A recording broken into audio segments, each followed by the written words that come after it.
doesn't mean I'm worthless, but there's an ability within me that's always there. And I'm shaking because it's like such, it's like in those moments when you go through the depression, you don't remember that you are always able to face what arises. You forget about your strength. You forget that, hey, you are still alive. Because it just consumes your whole reality and you just disconnect from everything and everyone around you. So to hear those words were a reminder that no matter what I am going through, no matter what label is placed on it, I've always been present. My consciousness has always been there.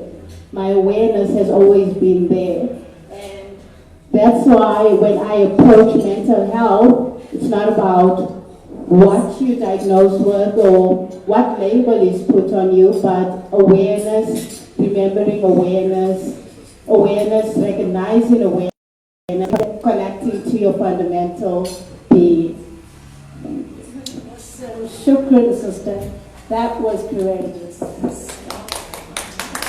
It's not easy to talk about something that moves us so much and that is so difficult to put into words. So shukran, and I'm sure that must have resonated with a lot of people here.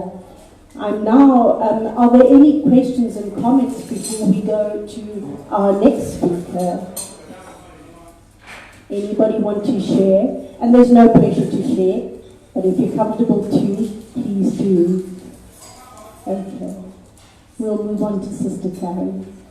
Assalamu.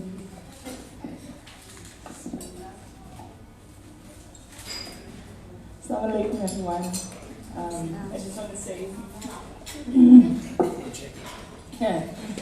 sorry, assalamu alaikum, everyone, and everyone as well. Thank you so much for coming out here and, being part of this important topic that often, I think, doesn't necessarily get talked about often.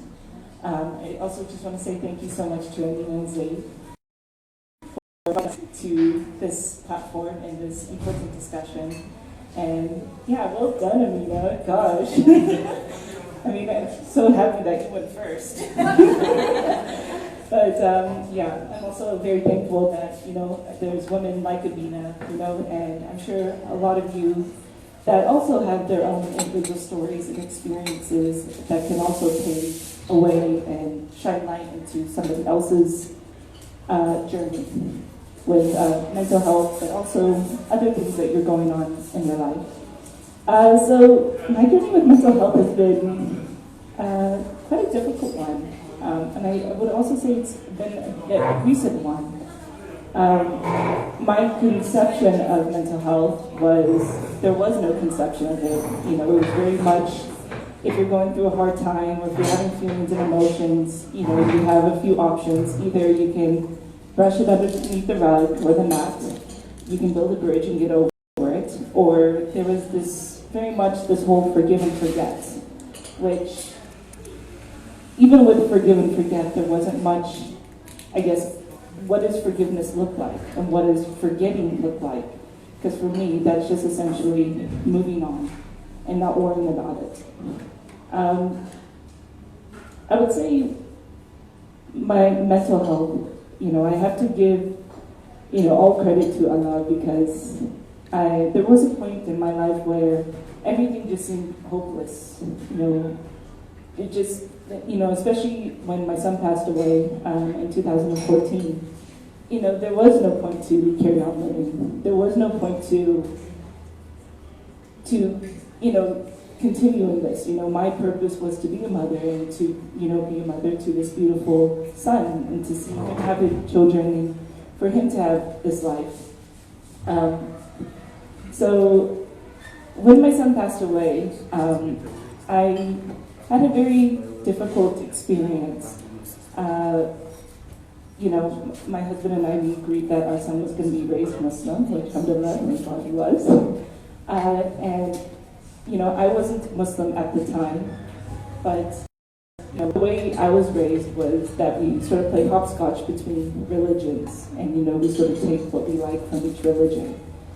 And the way my son, the janazah and my understanding of his burial was never informed or told to me.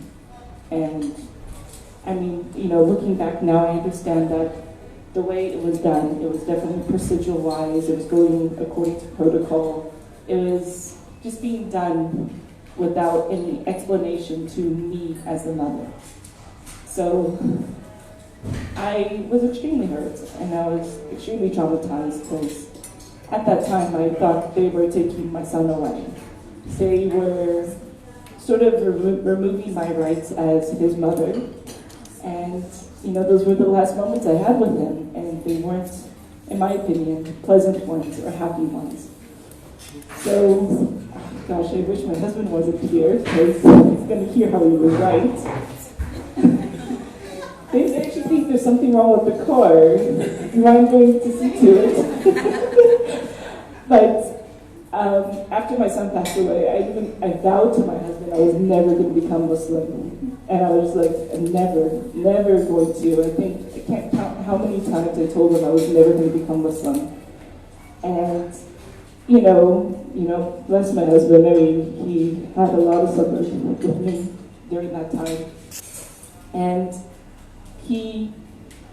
I began this mission to try and find out why the Kazan Muslims did this to me. Because my perception of Islam was very different, and my perception of Muslims was very different. I also wanted to understand, what drew my son and what drew my husband to be part of this religion. And, I guess in a way I was trying to use Islam against Muslims. I guess similar to how Ahmadiyyat used Christianity against Christianity. But unknowingly, I actually fell in love with the deen, and Islam came into my life at a very important time because, like I said, I was hopeless. I was ready to give up, and it enabled me to live again and to see that there is a way forward. And even when it came to coming into the deen, I sort of came unwillingly just because I had all these mixed perceptions of what Islam is like. I was not questioning too much about, the spiritual side of it and, how Islam can be fun or how it can be holistic or how it can be free. But I was just worried that I was going to fail as a Muslim. And so I definitely had to take a leap of faith for my faith. And I think that's where my mental health journey started. Because I do feel that, sometimes people don't see how, or they, as they was saying, people get stuck on how the procedure way is, what is right, what is wrong, what is the punishment for things when you don't follow the rules and regulations. And, for me, that definitely does detract from, I guess, what the heart and the soul of the deen is. And that is, you have so much freedom to be who you are. And, it's a very holistic, religion. And, the fact that we can all be here today, is a testament to that. It is a religion, and it isn't a religion that confines you and is very procedural-like. So, I don't know. Yeah, thank you so much. That was amazing, Sister Carrie. Shukran and subhanallah for your journey and really for your pain. May Allah always make it easy for you. So, are there any comments? Does anybody want to say anything about mental health? Share an experience that they've been through? Sorry.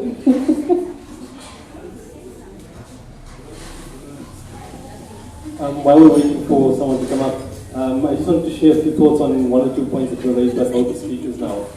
And that is that there was a point about depression, and I was just mentioning one or two things about that.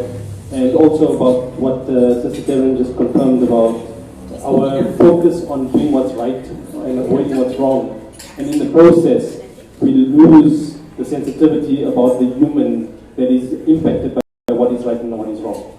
So in the case of the process that she went through with the burial of her son, what they were doing was right.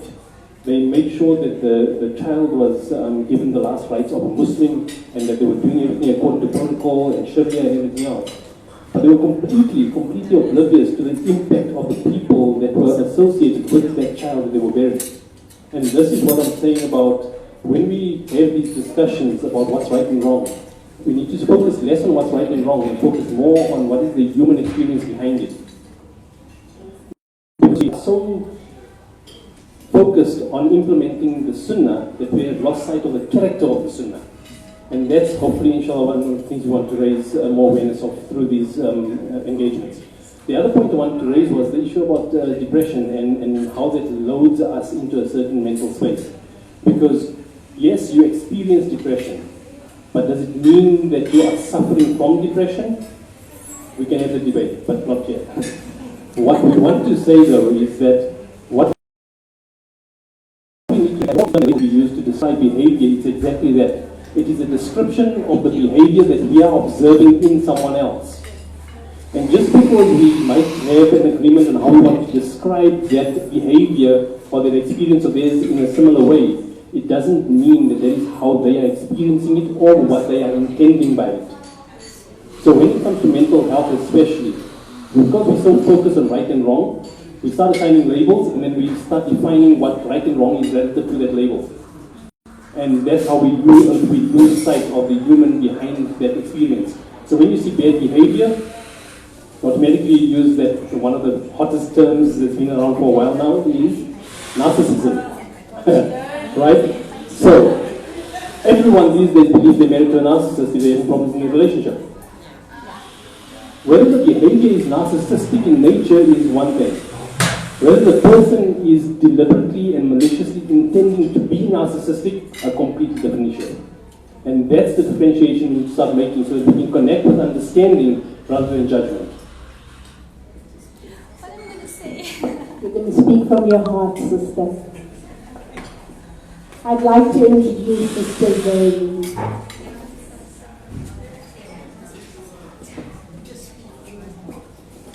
Assalamu alaikum. I don't know, on the topic of, okay, I usually stop my hands all the time. I'm fine. I can sit down. Okay, on the topic of mental health, right? I agree with Zaid when he said, when people classify you bipolar. I've been called bipolar because of the situation that I was in. I was in a toxic relationship for so many years, and I think the last 4 years, I acted out crazy. And then, for me to be called, you have bipolar, I started believing that, yes, I am crazy. And I would tell my children, you know what, I'm mad. Go and put me in a mental institution. That's what I would regularly do. And then I spoke to my brother one day and he says, I'm telling you, you are not crazy. You run a school. You are capable of having 30 children at your school. And then I said, yes, you're right. I just needed someone to tell me that, and I changed my perspective on believing what I wasn't. I just want to inspire women, right? Look, I just came out of Egypt now on the 1st of April. I have 4 children living with me, and I have 3 boys. I have 5 kids. One is married, one is 25. He just got married the other day. I have a 20-year-old, 18-year-old, and 13-year-old boy. So my hands are like really, really tight. But I just want to inspire women out there. You can do this. Never say I'm too old, I'm too tired. You can do this. So I started my journey, right? Martha was going through financial problems. So I said, okay, let me go and study. And then I opened up a preschool. I had like maybe 5 or 6 children. And my mom, in all of this, I persevered. I turned the job down at the Muslim school. And then I regretted it so much. And then I started with 2 kids. Today, alhamdulillah, I have over 40 children in my school. You know, but yes, it's tiring. I wake up every day to sometimes say, what did I get myself into? I tell my children, I honestly do because I'm tired. But I know I'm working really, really hard, but I have a purpose. And when you have a purpose, you realize that you can do things. And that's what I want to tell my sister as well. I hope she can look at me as an inspiration. Because I believe that every woman here, don't put yourself down. There's so much we are capable of. You know, even when I went through this divorce, family said, hang on, you have children, you can't do this. And you know, you feel guilty because the guilt is there, you can't do this. In fact, it's taboo to be divorced. And then living with a man, you're not seeing him, you're not speaking to him, you know the pain was worse. And I only realized the mental freedom, I call it for me, the emotional freedom, was after I came out of my iddat. And I realized who I really am now. The things I love, the things I once loved and I lost, I'm actually finding it. I said to a friend of mine, he cycles. I said, don't worry, I'm going to be getting my bike soon and we're going to go cycling because that's what I love all those things. And I think in this marriage, I just feel we women, sometimes we hold back on so many things. We're trying to please our partner, we forget who we are ultimately, we forget the person we are. So I just want to say, I can talk for hours. I just want to say, we can do it, ladies. We can do it. And I just hope, inshallah, I'm so inspired by Amina and Zaid. And you know, they started, I call it their brainchild.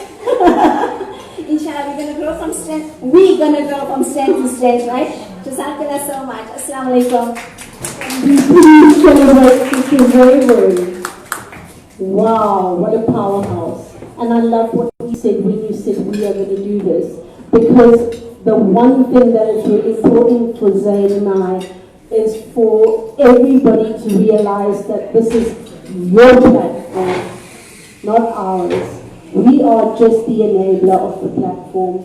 We will take it to wherever you need to take it to. There's no hard and fast rules. This is why it's just called Conversations with Muslim Women. It's not what is the right Islamic conversation to have, what is the wrong way. Only speak to me if you're dressed appropriately. No. We're all human, we're all Muslim, and Allah is the only judge. But we're here to share, we're here to support, and we're here to hold each other up. There's a wonderful sister who keeps on nodding and resonating. Would you like to come forward and perhaps share something? Yes, you. Assalamu alaikum, Sister Shayla. Welcome. Shukran. Assalamu alaikum, everyone. Walaikum salam. Okay, I haven't actually experienced any, mental health issues, but my daughter is ADHD. So I went through all of that, what you guys are saying. I went through it with her. I had to support her, I had to be there for her. She's 19, but she cannot, how can I say, socialize like a normal 19-year-old. So I always had to be there for her. And I know the difficulties about, you were talking where people will say, you know what, go and read namaz, make more dua, and she'll come right. And my question was to them was, her brain, there's a problem in it. Her thoughts and all of that, the problem is there. The problem is not with our iman or our faith. So yes, we are making dua, and yes, Allah will help us to get through all of it. But also, we're living in a society where we have to deal with things socially. We have to help people in this situation socially, And alhamdulillah, she had a recent setback. We were actually very sick. We live alone. my 27-year-old marriage came to an end. At one stage, I actually thought that I was part of the problem, for her losing it. My son is a Hafiz al-Quran, so he came to me and he says, Mom, it's got nothing to do, you grew us up, like you said, people will say, you've got children, you can't leave this marriage. Then in society, what my family is going to say.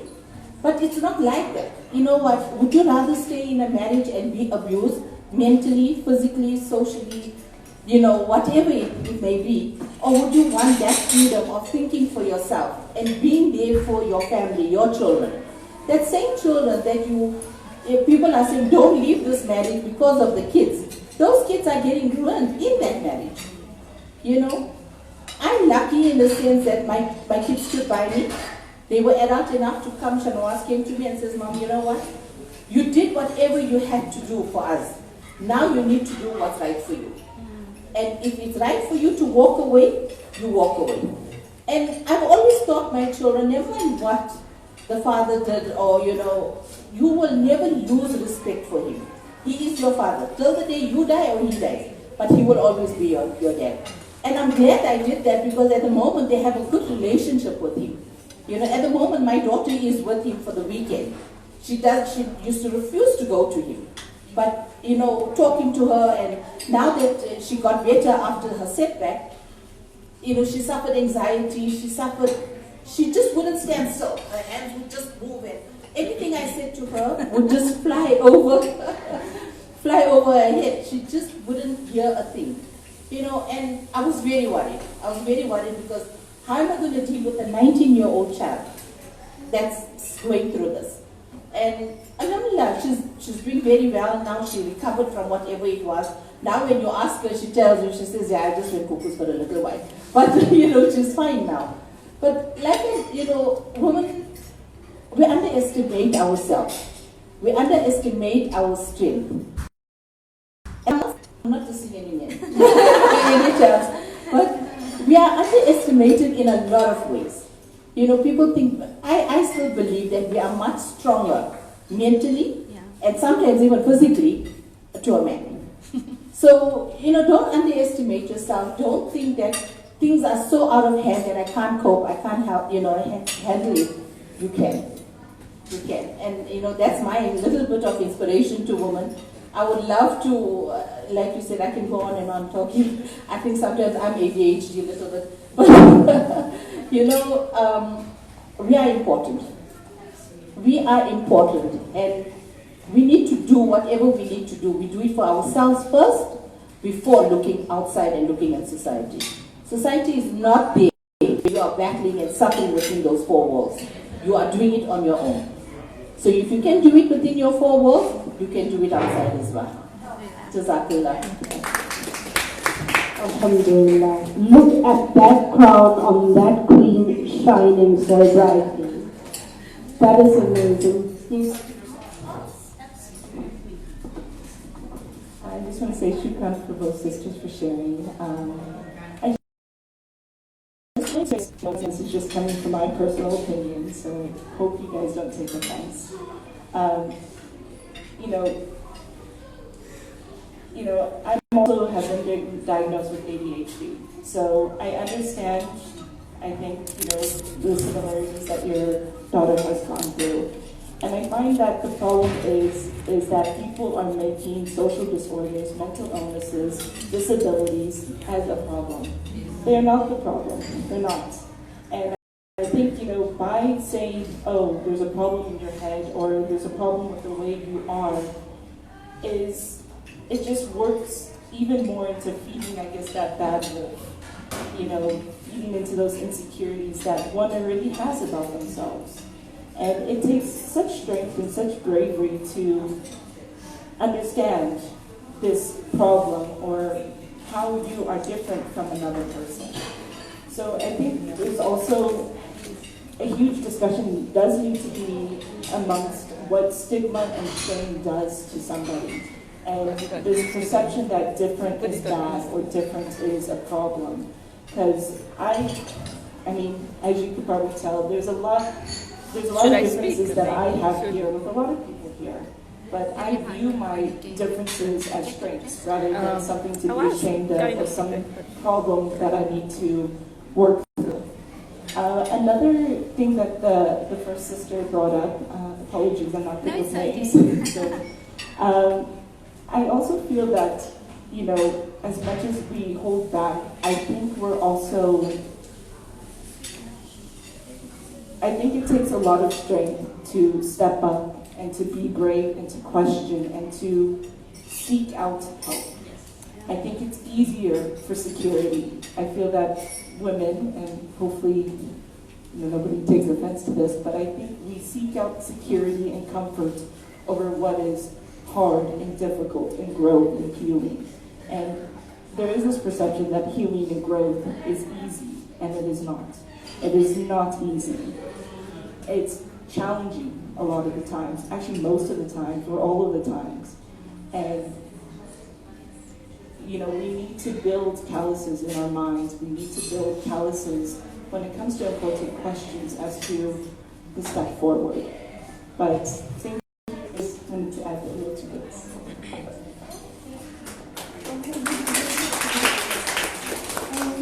I'm so glad that Taryn also brought that up in regards to saying a problem is in your head. I think the language that we use to communicate with each other is often in a way that causes much more barriers. And I use the word ability more than I use can and cannot. Because when I say I can do this, then I cannot be that. But when we look at the differences as different abilities that we all have, we are continuously able to meet each other at heart. We are continuously able to learn how to communicate effectively. But if we use language that continuously creates barriers, then we're just taking ourselves further away from connecting from a human to a human standpoint, and not necessarily that I can, you cannot, or normal and abnormal, or the concepts surrounding mental health. So our language also needs to improve when communicating with the next person. Instead of seeing someone as a problem or seeing yourself as a problem, what are you able to do in those moments? What are those manifestations, those things that are occurring around you, igniting? It reflects that, okay, there's something that needs to be addressed. It doesn't reflect that, oh, I am a problem, or that person is a problem, but what am I able to do in this moment to communicate effectively? What am I able to do in this moment to address this challenge that I'm seeing? And I often use adventure as an expression, that life is an adventure. Mental health is also an adventure, because mental health is not only associated with the challenges that we face, but an opportunity to learn more about ourselves and to learn more about the people around us. So when we step away from labeling each person as you are depression, or labeling yourself, I am a depressed person, it's about acknowledging I am a human first, and these are the challenges that I'm facing. So how will I address this adventure to better understand myself? And the more you understand yourself, that's what I found with my life experiences, is that I found it easier to communicate with others.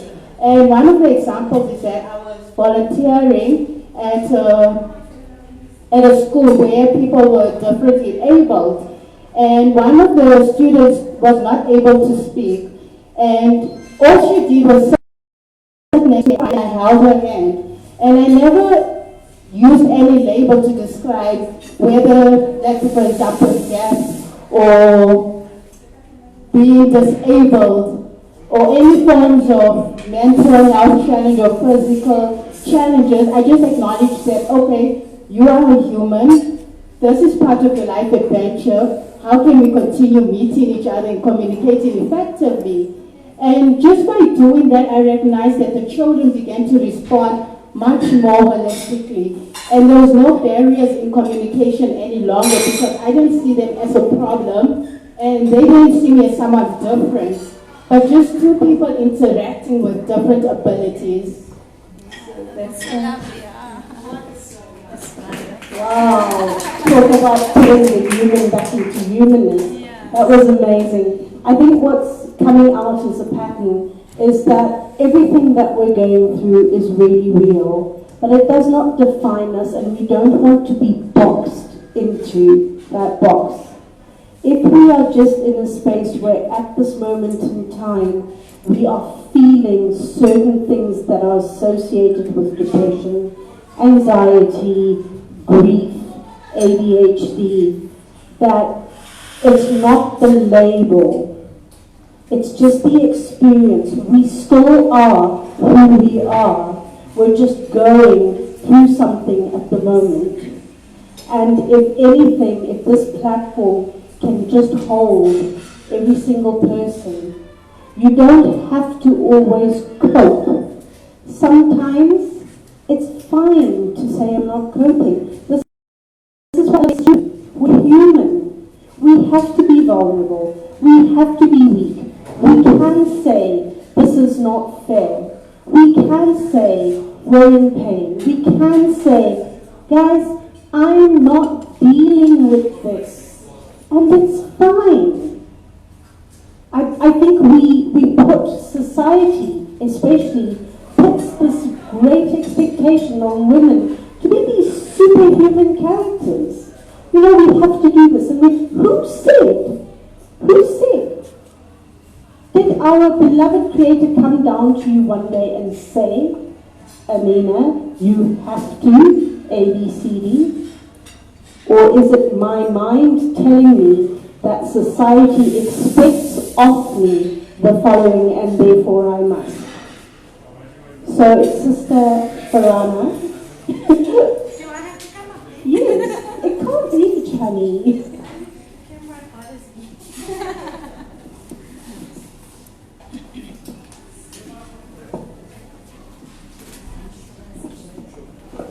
Assalamu alaikum. It's me again. I was at the last event talking too much and I'm here doing the same thing again. First of all, I'd love to commend the sisters who are out here talking about their journeys and talking about their experiences. And while I will be the first one to say, yes, women are resilient, we are powerful, we are everything that we set out to be, and I'm the first one to sing the praises of women, I also want to iterate on something, and that is, in admitting that you are not coping with something, there is strength in it. Strength is not only saying, I've overcome, and I can do this and I can do that, but coming out and saying, I'm struggling, I'm not managing, and I need help. There is strength in that as well. There was a time when, I don't know if there's other women here that can resonate with me on this year, but when I gave birth to my firstborn, I went through PND, postnatal depression. And that was my first experience with depression, and I distinctly remember the reactions of everyone around me. Some said I was cuckoos, some said no, it's because I'm not able to read my salah, some said I need to make more zikr. But with PND, and I think till now, I still don't really fully understand what PND is, because the truth of the matter is I never dealt with it.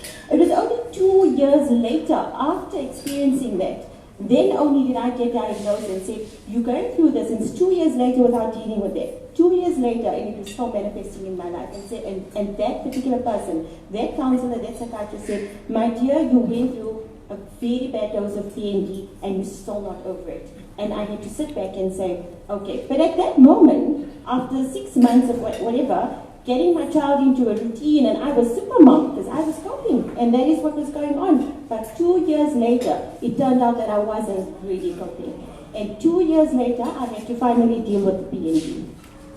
But it had to take for me to say, you know what, you're right, I finally need help.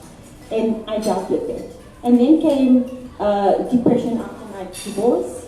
There was another type of depression, another sort of like a denial phase. You think, okay, no, I'm fine, I can overcome this, and the denial phase that comes with divorce. And for some that don't know, and I hope you never ever find out what comes with it. But it's always, how can I say this? It's that I'm bigger than this. Instead of saying, no, this is a traumatic experience, I acknowledge that what I'm going through is traumatic and that I need help, that I'm not going to be able to navigate through this without getting some kind of professional assistance that's going to guide me through this. And our mental state is pretty much like your physical state. Just like how you have to look after your physical health, You've got to look after your mental health. And sometimes it takes more than your salah, it takes more than your zikr, it takes more than your Quran reading. I am someone who is constantly in that environment of teaching Quran and being in the, and teaching deen and teaching all of that. But I'll tell you honestly, it wasn't enough when it came for me battling the depression. I needed to get help. I needed to get help at some point, and they might say, no, you didn't need this. I actually got onto medication. I got onto medication, and what that assisted me with at that time is that I was so overwhelmed with my situation. I was completely out of, like, I really could not cope. So all that helped was just calming me down and just zoning me out, because that is what I needed. I needed to zone out for that particular amount of time. And then when I was ready to say, like, I need to now, I'm ready to face what is it that my challenges are, I get the professional help, speak to someone, and get off the medication again. So the will to fight is there, but the will to surrender, not surrender, but to accept that, you know what, I need help, is strength in that. As long as you are acknowledging that I'm struggling with something, and that I need to understand what I'm struggling with, and acknowledge all of those things, that is where, you know, you're going to strive in terms of your mental health. Jazakallah so much. Wow, some amazing coping skills, some amazing life skills, some amazing lessons and experiences. And I'm hoping that if you're finding yourself in that space right now, somebody on this platform is saying something that is helping you or letting you know that this is fine. And if you need to reach out, please reach out. We're all here. I'm here, Zaid's here, we're very qualified, we're very capable, and all we want is to just help you through this really, really tough journey. I'm going to let Zaid say a few words, because he says I take his words away all the time. And you guys are witness to this, right? Alhamdulillah, the engagement has been really, really reassuring. The fact that we're willing to have these discussions as boldly and as openly as we are is a very healthy sign for what we can expect in the future. But there's a couple of things that came through that I wanted to touch on, because I want to at least just share some thoughts about it before the conversation moves on from it. And the one thing that came through consistently now, which Amina just touched on again now, is about how well we cope. Just brace yourself for what I'm about to say. Coping, coping has its place, but by definition, and please, this is critically important because almost everyone I've ever engaged with, including myself, have tripped up on this at some point. By definition, when you're coping, the coping mechanism you use, by design, will fail you. It's not a matter of if it will fail you. It will fail you. It's a matter of fail. And why is that? The reason that it will fail you, that coping will always fail you, is because your coping mechanism is designed or is developed in a moment that has very specific circumstances about it, very specific expectations about it. Guess what? If you can't control the circumstances and the expectations of people that you rely on, the moment that changes, your coping mechanism is redundant. And the problem with that is that you now find yourself in a double jeopardy situation. Firstly, the one thing that you were using to hold yourself steady is now no longer there. So you're now adrift. The second problem you've got is that what you thought you had a handle on, you actually don't have a handle on. So now you've got double trouble. And coming back from that is very, very difficult if you don't have good advisors, which brings me to the next point. Your advisors, please, please, please, choose them carefully. Just because someone cares about you doesn't mean they can give you good advice. Just because someone is an alim or a hafiz or a mufti or anything doesn't mean they understand your situation that you're trying to solve. So you need to always understand one very important point. What problem are you trying to solve? And if you think you're trying to solve a problem of weak iman, you're distracted. If you think you're trying to solve a problem about not you're distracted. You know, we have such an emphasis on trust in Allah, but we forget to tie our camels. And when we want to tie our camels, we don't understand the nature of the camel or the nature of the strength of the camel, and we can tie it to something flimsy and it wanders off anyway, and then we blame it on weak iman because we didn't trust Allah enough. Come on. We need to be practical and realistic about what it is that we're facing in our lives. And this brings me to another critical point, which is how we lose ourselves to these expectations that we build up in ourselves. And the whole talk we had just now about labels, about expectations in society, about needing to cope, all of that is based on what it is that we allow ourselves to be defined by.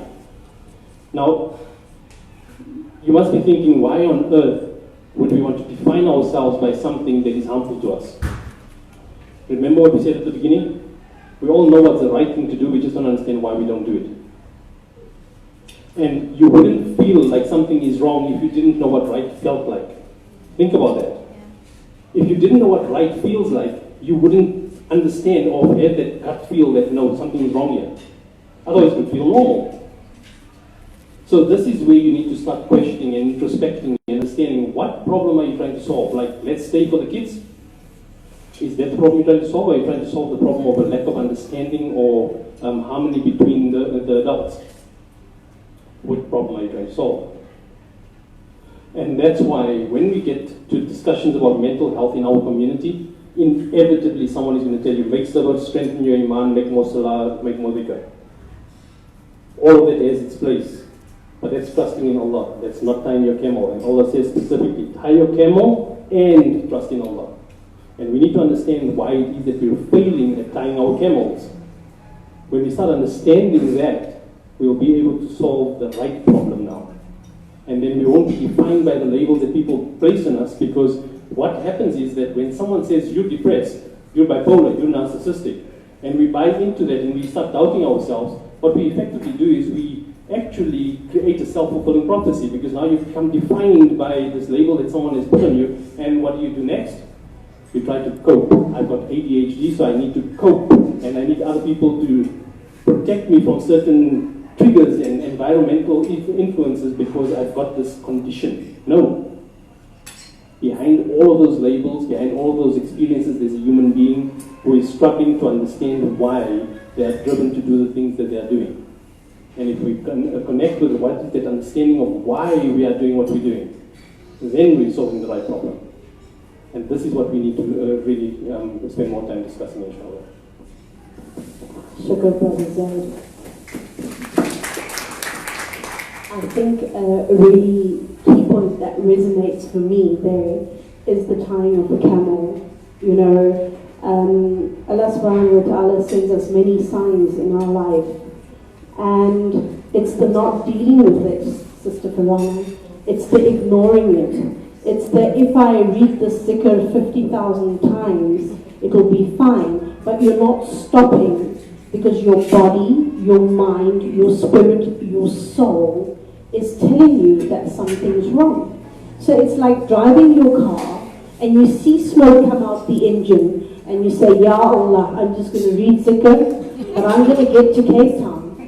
And the smoke is coming and water starts spurting out the radiator and you say, Subhanallah, and you say, Allah, my iman is so strong and this car is going to get me. No, your car is telling you, dude, there's something wrong with me. Stop me. Put some water in me.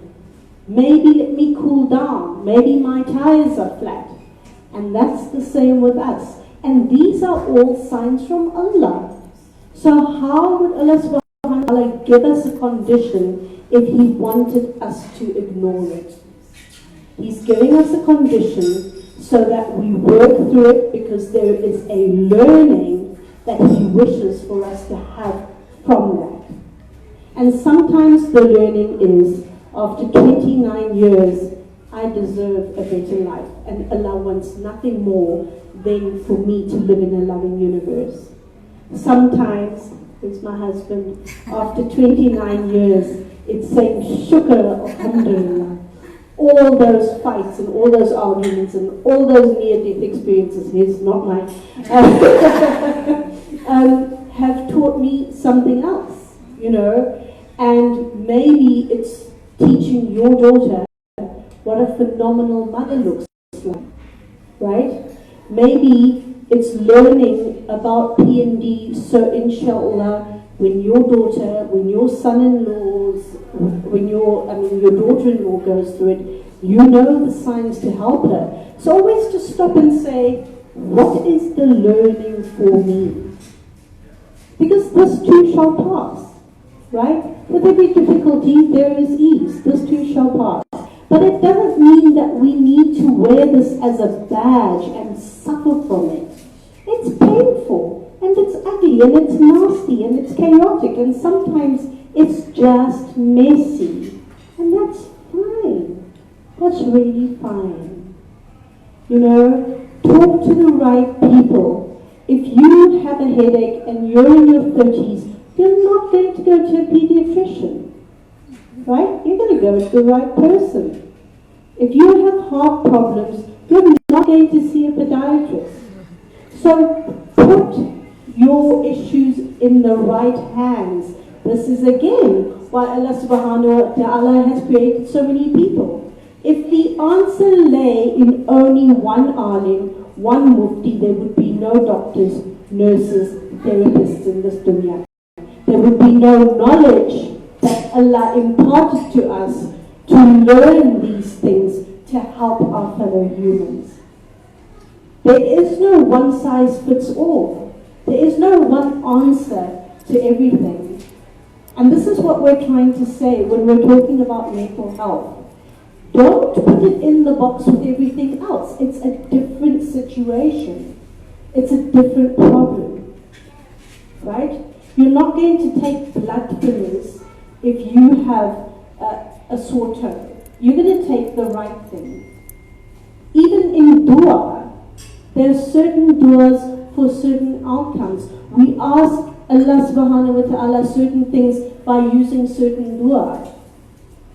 So my point is, my sisters, my beautiful queens, don't suffer. You don't need to suffer. The suffering will be there and it will be painful. But process it, work through it, and understand that you are more than that. Understand the human behind that. How many of you have actually taken the time to meet yourselves? Who's met an awesome woman lately? Me. And I bet her name was Taryn. Very good. Bilal says so. Introduce yourself to somebody awesome. Introduce yourself to yourself. The other day I was shopping and I was quite distraught and I had a million things running through my head and I thought, gosh, I need something. And I waited and I thought, okay. You need to love yourself. Sat at a restaurant and I ordered myself an indulgent project, as you can see I indulge, with a beautiful dessert. And I captioned it, spending some quality time with one of my favorite people. Me. How many times do you spend time with your favorite person? Because and love and judgment from anybody else, until you give it to yourself, you will always be looking. So yes, we're here, we're creating a platform, we're saying women, share your stories, share your experiences, and we're hoping that there are a few brothers out there who are stopping and listening and saying, wow, I need to appreciate my woman a bit more. Or I need to have a different conversation with my woman. Conversation is everything. Communication is everything. We experience the world through our mouths. That's the first thing we do. Because we're breastfed, right? So your first experience with anything in the world is through your mouth. And we neglect to continue that. Communication happens first and foremost through our mouth. When we cry, we tell our mother we're hungry and she breastfeeds us. And no words were used, but absolutely everything was understood. So let's just have conversations, healthy ones. So I'm going to just give over to our two sisters for a very, very quick wrap up, because I'm just weary of time. Thank you. And also, expanding on what Samina said, introduce yourself to yourself. When you're seeking for help, recognizing that it's not about helplessness, At times when we seek for help, it comes with feelings of being hopeless or worthless or not, that I can't do it by myself. But the thought that, hey, I do need assistance, signifies that, hey, you are able to do it by yourself, and all you need is someone to assist you where you may be overlooking or where you need assistance with actualizing. So seeking for help or asking someone to assist you is not necessarily meaning that that next person has all the answers. It doesn't mean also accepting all the answers that that person gives you, but actually learning through those reflections, learning through those communications, and recognizing how you are able to amplify your well-being, amplify your abilities to come within your life. So it's just a reminder that despite what you are going through, despite what occurs, is that you've never been helpless. And strength is not just about overcoming different aspects, but also learning through those challenges, learning through those communications, learning through understanding what you are communicating and what the next person is also communicating. Thank you so much, Amira. That was very, wow. Yeah, I'm sort of starstruck, there's just so much important information. I sort of just want to go back to what Zaid commented on when it came to our coping mechanisms, and also to touch on what both Aminas were saying. I agree that when it comes to mechanisms, it does fail us, because I think as human beings, we seek for homeostasis and we seek to be comforted. We're very comfortable orientated people. So for me, I guess a big one is I hate going to the gym, I hate going to exercise, but that is something that is good for me. I would rather be eating popcorn or ice cream and watching Netflix for 20 hours as to is watching Netflix, eating ice cream, just indulging. But, I think true growth takes, yes, physical aspects, but also mental aspects. But when we are also addressing those physical aspects and mental aspects, I feel like we overbrain it, overthink it, or overheart it. And, there's one of the mantras that I live by, and, just speaks profoundly to me is, the heart is a beautiful servant, but the brain is a terrible master. And I think that goes according to your heart as well. It's a beautiful servant, but it's a terrible master. And, to get back to what both Aminas were saying, communication is absolutely key, but we need to start having communications and conversations with ourselves. We need to ask ourselves we need to have those tough conversations and addressing things, because it is easy for us to go into denial or to make excuses or to just not address and really just avoid talking about what's going on with us. So I think, for me, stick to the basics, just target the main things that are going on in your life. And yes, I think surround yourself with people, multiple people. You don't need just one person to address a certain part of your life. When it comes to your iman, your faith, go to who you feel comfortable with. When it comes to your emotional or psyche, you can go to another person. So yeah, that's all I'm just going to say. Thanks. Okay, Sister Zaid wants to share something with you guys. Okay, I just want to come to it, right? When we're struggling with issues, I don't know, but in some families it's taboo to see psychologists or go for help, because no, I've been told, you're strong, you have iman, you got the Quran, why do you need? But I was breaking. And that's when I sought help for all my kids. And over the ex, it was like, you're wasting your time, you're wasting your money. And I said to the Molana, there's a cry out for my children, because my daughter started getting panic attacks and I never knew that. And I just thought she's a strong girl. But only after my divorce, when I started speaking to my children, I realized why there was a need for her to get help. And now she's overcome in a short span of time. My daughter's overcome her panic attacks. I have more conversations with my children, but I just want to say that's where I had to get help, and that's where I found Zaid, and I found another life coach. But there is help, and it's not taboo or it's not haram to get help. That's just what I want to say. Exactly.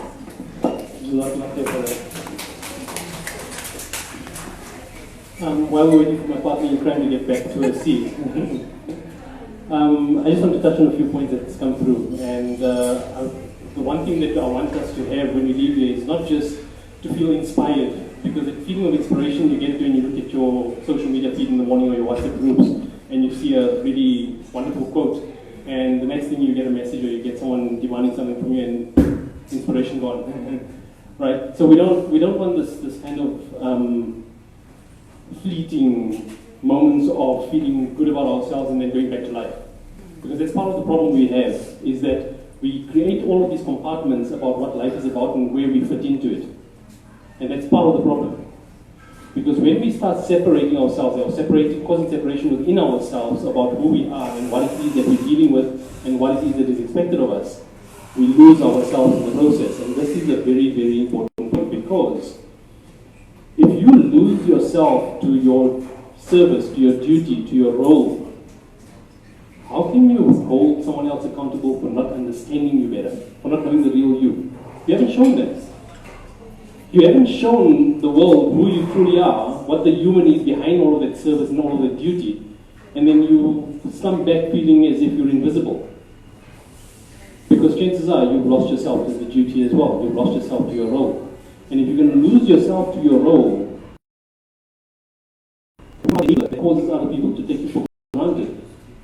You give them reason to expect nothing more than service or duty from you. And then you become defined by that service and that duty. And your self-worth is pinned on that service or duty. Your self-worth is pinned on being able to resolve problems, fix things, make people feel better. And in all of that, you're not offering yourself. You're only offering service. And then you sit back and you wonder, well, what about me? And everyone else is looking at you thinking, but you're so loved and you're so appreciated and you're so needed. And you're thinking, but me, what about me? And they're saying, but yeah, we appreciate you, you know? And the disconnect is there, and you can't understand why the disconnect is there. It's because you allowed yourself to be offered as someone to fulfill a duty or a role. And that's how you lost yourself, and you make it difficult for someone else to even see the real person behind all of that.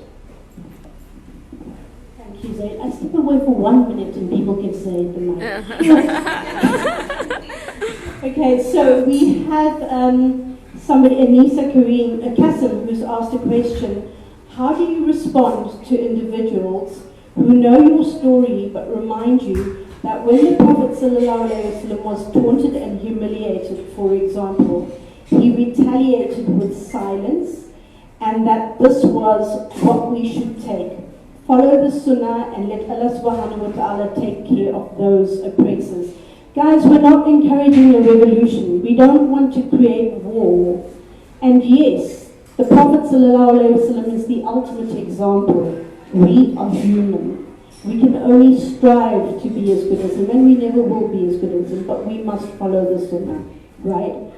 So nowhere in that example does it say that he didn't feel heartsore. Nowhere in that example did he say he didn't feel distraught. He didn't have moments of weakness where he felt that things were useless. Yes, he retaliated to that person with silence. But the internal conversation that happened inside, we will never know. And that's all we're saying, is we're inviting you to change your internal conversation with yourself. So don't go on a rampage and demand that people give you the space because you're going through something, right? But demand yourself the space because you're going through something. And for me, that's the biggest difference. And for me, that is a form of sabr, is literally stopping and saying, hold on, something's wrong, something needs to change. Sabr is not wearing this yoke on your neck and suffering. I believe in a loving Lord. I believe I serve the most loving, merciful Creator who wants nothing but for me to be happy and feel loved and relish in the fact that I'm Muslim every single day of my life. I know that there are different punishments and we're told about them, but I don't believe that my Creator is a punitive one. So I want to add something to this and for the comment as well, because there's another critical aspect of this that again we lose sight of. When we want to implement the Sunnah, we look at the ritual of the Sunnah and we forget the understanding and the wisdom behind it. We forget what it was that got the Prophet ﷺ to respond in the way that he did. So we compare ourselves to the ritual, we compare ourselves to the actions, and then we judge ourselves as being good or bad Muslims, but we don't understand what it was that gave him the presence of mind and the wisdom to be able to respond in that way. Internal conversation. Right. Now the internal conversation is only as good as your awareness. You can't give what you don't have. And if you're not aware of what you don't have, you won't know that you need to get it. What problem are you trying to solve? So just coming back to that point about the Sunnah, the Prophet ﷺ is the best example of how we respond. But he also didn't feel oppressed in that moment. He didn't take it personally because he recognized the ignorance of the person that was carrying out that act against him. So that is another dimension that we don't talk about often enough. It's about understanding what is driving the behavior of the other person that allows us to come up with a response that is more appropriate to resolve the real issue rather than to challenge the behavior. And this is where we go wrong in trying to mediate and handle conflict management, is that we're always trying to correct people's behavior instead of getting them to understand why it is that they themselves are not behaving in a way that they would like to behave. Right? So we need to understand also how it is that the whole emotions affect our physical space. And this is something that Sister Amina touched on in her introduction, about how we experience physical duress as a result of our emotional space. And this everyone connects with at some point. You feel stress and you get a stiff neck, you get a headache, you get strained vision, all sorts of things. Some people have problems with their stomach and all of that. And what we need to understand is that your body is a signaling system. Your body is telling you there's emotional duress. Understand the emotional duress. Yes, you can take an intervention of medication or a painkiller or something to help ease the physical discomfort. But that's a coping mechanism.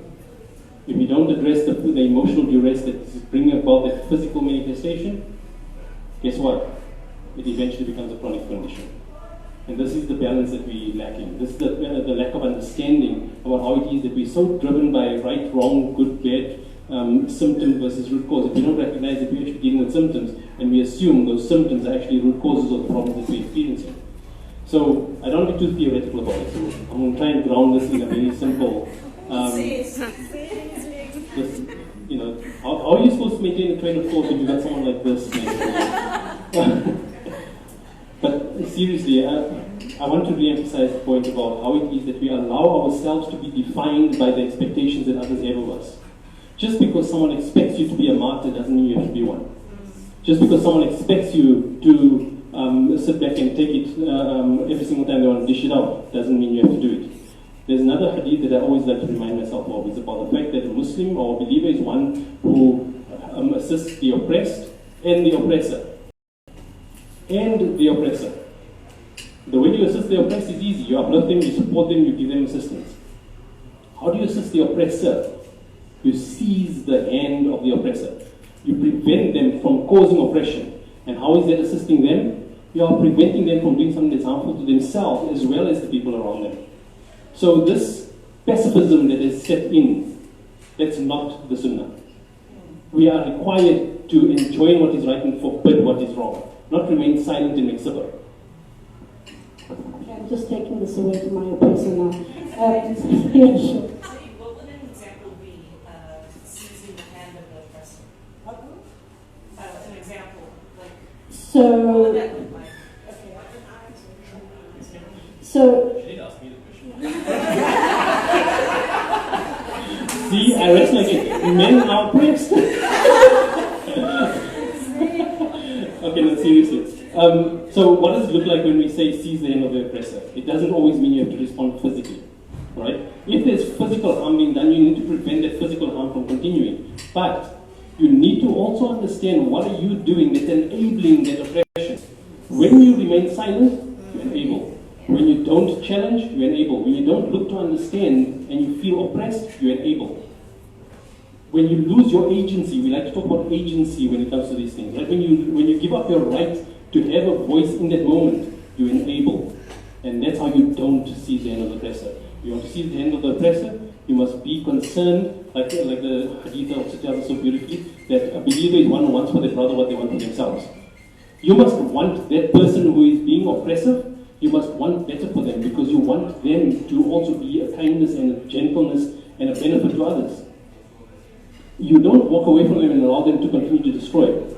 But understanding how you respond to their oppression, how you respond to the harm that they're doing, you need to understand that, and you must not be defined by it, otherwise you'll become defensive in it, and then you won't be able to muster the courage to remain silent while also seizing the hand. I'm going to say something. Okay. Shukran so much for the wonderful debate, the wonderful sharing and words of encouragement and words of vulnerability. They were really, really special to hear. I think for us what's important is how do we take this forward, because we don't just want to have conversations, we want to, what's next, right? So please open this discussion on our Facebook page, share with other women. You can also share anonymously, so if you have other stories to share, if you have come out of it in a certain way, if you have managed to successfully hold the hand of the oppressor and change their view and change something for yourself, share. Because it's in that wanting for your brother what you want for yourself is what's really important and what this platform is about. It's about, please come here with everything that you are, in your own authenticity. Don't try and pretend, don't try and, just be yourself. Come here with your story, and let's see how together as a community we can actually make it better. And men, if you're listening out there, we'd love to hear your voice. Do any of the men want to say something? Yeah. You have been summoned.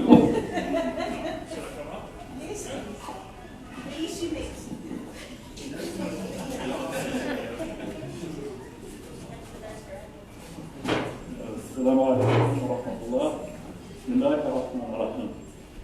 So I think, first and foremost, thank you to everybody for organizing this. I think, the issues of mental health, perhaps maybe for me, I would perhaps, a humble suggestion maybe is rather to start with defining what mental health is. Like, what is mental health?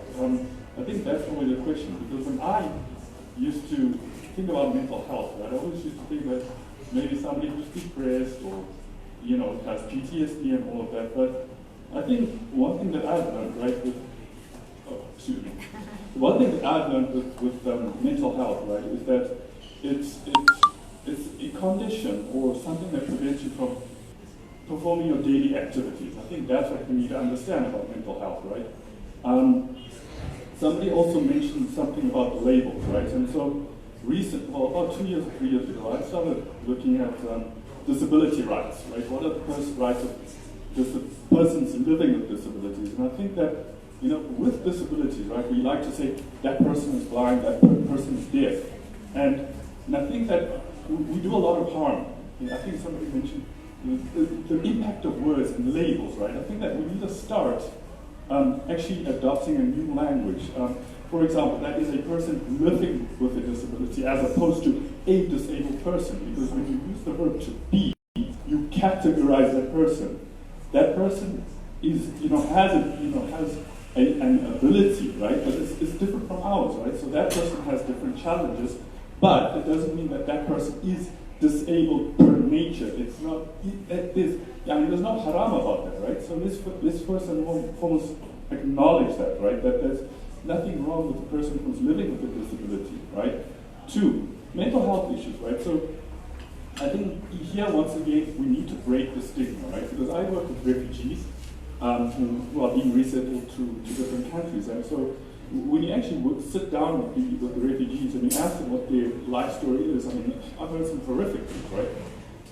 But of course, the resilience of the refugees is fantastic. And I think that the second thing that we also need to recognize, right? I mean, it's not only within the Muslim community. I think within Africa, mental health is a taboo. So, all right, mental health is a taboo, right? It's like, somebody has performed witchcraft on you, and this is why you like this. It's like, you don't have any mind. Sorry, it's like you are the problem, right? But I think, right? And I was chatting with some refugees from Somalia, right? And I mean, they're fantastic generally in terms of their practice of Islam. But I also asked them one day, I said, you guys are saying that it's weak iman and all of that, but we forget that in Surah Yusuf, right? I mean, when Yaqub alayhi salam was separated from his son for a long time, what happened? Let's open the floor up here. What happened to Yaqub alayhi salam after a while, right? Of not seeing his son?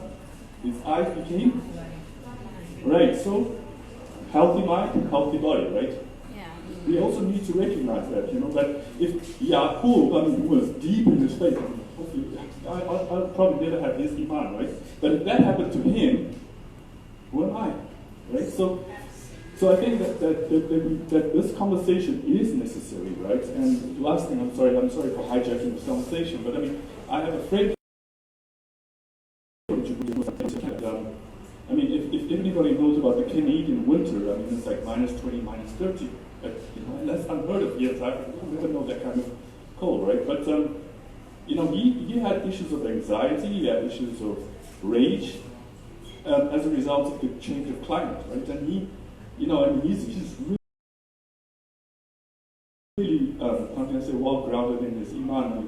He's really good. But he actually admitted to me a few years later that I was silent for a while, not because of anything else, but because I had mental health issues, and it has nothing to do with my iman. I was reading Quran, I was doing this, I was doing that, right? Zikr, everything, and I could write a book about it. But there was something that happened to me, and I had to go through that process of going to counseling and everything, and I came out strong in the end. And he says that, whatever we can do to break the stigma about issues of mental health on the continent is only for our benefit, right? If we want a strong ummah, we need to understand that Islam is a holistic religion, right? It's not just about the zikr and all of it. Yes, that is important, right?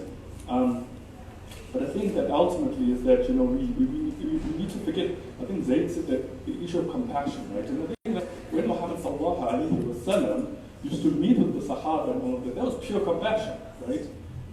The reason why people, there was no dawah at the time, people came into Islam because of the character of Nabi Muhammad sallallahu alayhi wa sallam, right?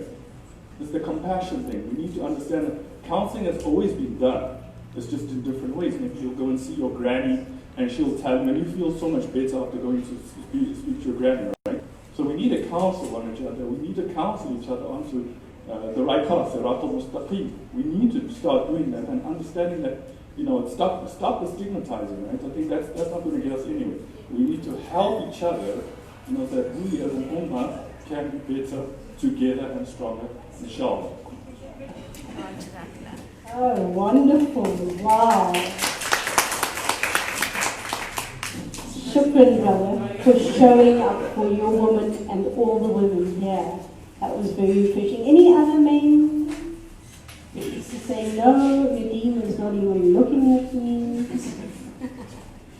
Salah in the corner. All right, so I'm going to just wrap up. From the bottom of our hearts, shukran for joining us, for being part of this absolutely amazing conversation, this wonderful gathering, just celebrating ourselves, being kind to ourselves, and just accepting what we are and who we are. Always remember, my dad always used to say, but if ever you need a helping hand, look at the end of your arm. And I think that's where it starts. It's not where it ends, right? Some people and a lot of us need help from others and we need help in other interventions.